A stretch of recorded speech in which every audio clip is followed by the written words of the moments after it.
Hello everyone, চলে এলাম আর একটি ছোট্ট ব্লগ নিয়ে। তো দেখো, এইটা কিন্তু আমাদের যে বাড়িতে এখন আমরা থাকি, এই বাড়িতে যখন আমরা প্রথম এসেছিলাম তখন। আর এখানে দেখো, সোনু একদমই ছোট। তো সোনুর চুলগুলো অনেক বড় হয়ে গেছিলো, এটা গরমের দিনের ভিডিও ছিল। চুলগুলো অনেক বড় হয়ে গেছিলো, টাকলু করব। তো প্রথম প্রথম তো দেখতেই পারছো টাকলু করছে, আমার পাশে আমার মাসি বসে আছে। তো প্রথম প্রথম টাকলু করছে, একটু একটু ভয়ও পাচ্ছিল, মেশিনের শব্দটা হয় না, এর জন্য।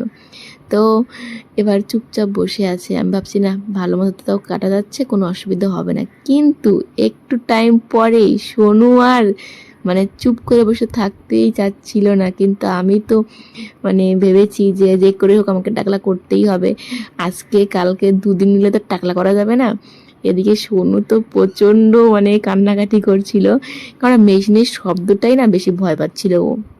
তবে এর আগেও কিন্তু টাক করেছি, কিন্তু বড় হওয়ার পরে এই প্রথম। ছোটোবেলায় করেছিলাম, কোনো অসুবিধা হয়নি। এখন একটু বড় হয়েছিল না, এর জন্য আর কি ভীষণ কান্নাকাটি করছিল। আর তোমরা তো জানো, এরপরে আমি কতবার টাকলু করেছি, কোনো অসুবিধে নেই। কিন্তু এই তখন যে করেছিলাম, ওটাই প্রথম, যে একটা যুদ্ধ জয় করার মতো। কোথায় থেকে কোথায় চলে যাচ্ছিল বারবার, আর আমি বারবার এনে এনে টাকলু করাচ্ছিলাম।